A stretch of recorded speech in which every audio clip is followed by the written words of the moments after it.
সারদা কাণ্ডের পর মুখ্যমন্ত্রী ঘোষণা করেছিলেন প্রতারিতদের টাকা ফেরত দেবে সরকার এবং ভবিষ্যতে সাধারণ মানুষ যাতে তাদের কষ্টার্জিত টাকা সুরক্ষিত রাখতে পারে তার জন্য রাজ্য সরকার একটি প্রকল্প তৈরি করবে। ইতিমধ্যেই প্রতারিতদের টাকা ফেরতের প্রক্রিয়া শুরু হয়েছে।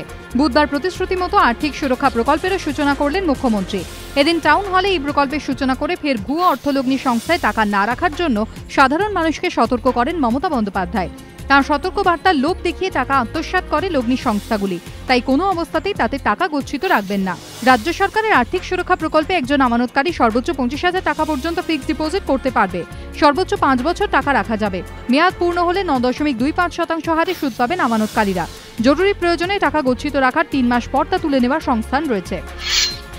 মুখ্যমন্ত্রীর দাবি, এ ধরনের প্রকল্প অন্য কোনো রাজ্যে নেই। আগামী দিনে গোটা দেশে এটা মডেল হিসেবে স্বীকৃতি পাবে। যদিও ইতিমধ্যে এই সুরক্ষা প্রকল্প নিয়ে সামান্য হলেও বিতর্ক তৈরি হয়েছে। আপত্তি মমতা বন্দ্যোপাধ্যায়ের। থমকে ভারত বাংলাদেশ তিস্তা জলবন্টন চুক্তি। একাধিকবার উদ্যোগী হলেও মুখ্যমন্ত্রীর বিরোধিতায় তিস্তা চুক্তি নিয়ে বেশি দূর এগোতে পারেনি কেন্দ্র। এই প্রেক্ষাপটে তৃণমূল ইউপিএ জোট ছাড়ার পর জটিলতা আরও বেড়েছে। কিন্তু কেন্দ্রীয় সরকার যে তিস্তা চুক্তি নিয়ে এখনো আশাবাদী তা ফের জানিয়ে দিলেন সুশীল কুমার সিন্ধে। বুধবার পেট্রাপোল বেনাপোল সীমান্তে বিএসএফ ও বিজিবির জয়েন্ট রিট্রিট সেরিমনিতে যোগ দেন তিনি। সুশীল কুমার সিন্ধের পাশাপাশি বুধবার অনুষ্ঠানে উপস্থিত ছিলেন বাংলাদেশের স্বরাষ্ট্রমন্ত্রী মহিউদ্দিন খান আলমগীর। দ্বিপাক্ষিক সম্পর্ক উন্নয়নে জোর দেন তিনি। রাষ্ট্রীয় স্বাস্থ্য বীমা যোজনা, এই কেন্দ্র প্রকল্পে বিপিএল কার্ড রয়েছে এমন ব্যক্তিরা পরিবার পিছু চিকিৎসার জন্য 30,000 টাকার বীমার সুবিধা পান। হাওড়া জেলা হাসপাতাল দিয়ে পশ্চিমবঙ্গে এই পরিষেবার যাত্রা শুরু হয়েছে, কিন্তু এসএসকেএম সহ কলকাতা মেডিকেল কলেজগুলিতে এতদিন এই সুবিধা পেতেন না রোগীরা। শীঘ্রই দূর হচ্ছে সেই অসুবিধা। এসএসকেএম কলকাতা মেডিকেল কলেজের মতো সরকারি হাসপাতালেও এবার চালু হচ্ছে রাষ্ট্রীয় স্বাস্থ্য বীমা যোজনা। এসএসকেএম সেই পরিকাঠামো তৈরির কাজও সম্পূর্ণ। স্বাস্থ্য শিক্ষা অধিকর্তা সুশান্ত বন্দ্যোপাধ্যায় জানিয়েছেন, মেডিকেল কলেজগুলির অধ্যক্ষদের এই মর্মে নির্দেশও দেওয়া হয়েছে। ধনঞ্জয় সিংহ ও দিনু বোঘা সোলাঙ্কি খুনের অভিযোগে ধৃত 2 সাংসদই বন্দী কারাগারে।